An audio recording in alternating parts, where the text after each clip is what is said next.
தாய் தமிழ் உறவுகளுக்கு வணக்கம். கனிம வளத்துறை அமைச்சர் பிரபு கல்குவாரி அதிபர்களிடம் அமைச்சர் பிரபுவின் தந்தை வசூல் வேட்டையில் ஈடுபடுகிறார். கல்குவாரி அதிபர்களிடம் அமைச்சர் பிரபுவின் தந்தை வசூல் வேட்டையில் ஈடுபடுகின்றார் என்ற தலைப்பில் இந்த காணொலியை நாம் காண்கிறோம்.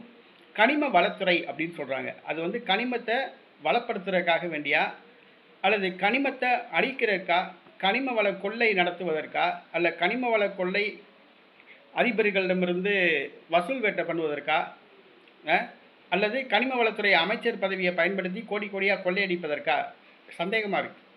இன்றைக்கி கனிம வளத்துறை அமைச்சர் காரைக்குடியிலிருந்து பிரபு தமிழக சட்டசபைக்கு தேர்வு செய்யப்பட்டவர். டாக்டர் பிரபு அமைச்சராக உள்ளார்.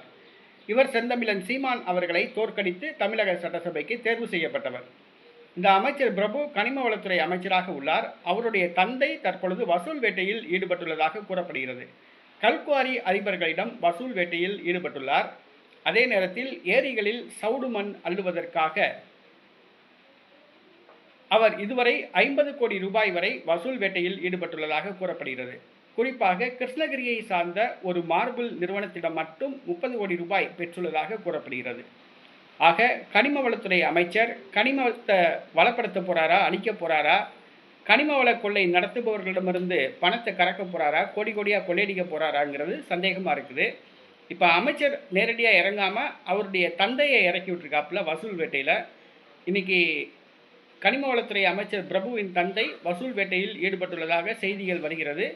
இதுவரைக்கும் 50 கோடி ரூபாய், ஆட்சிக்கு 3 மாதம் கூட ஆகலை, 50 கோடி ரூபாய் வசூல் வேட்டை பண்ணியிருக்கதா தமிழக வெற்றி கழகத்தை சார்ந்தவங்களே சொல்கிறாங்க. இதை ஜோசப் நடவடிக்கை எடுக்க வேண்டும். ஜோசப் விஜய், ஏன்னா தொடமாட்டோம், தொட்டவனை விடமாட்டோம், சும்மா விடமாட்டோம், அது வெறும் டைலாகோடு இருக்கக்கூடாது. உங்கள் கட்சியை சார்ந்த ஒரு அமைச்சரே இந்த ஊழலில் ஈடுபட்டிருக்காரு. அதனால் தமிழ்நாடு முதலமைச்சர் ஜோசப் விஜய் கனிம வளத்துறை அமைச்சர் தந்தை வசூல் வேட்டை நடத்துவதாக செய்திகள் வருகிறது. நடவடிக்கை எடுக்க வேண்டும் என்று கேட்டுக்கொள்கிறோம்.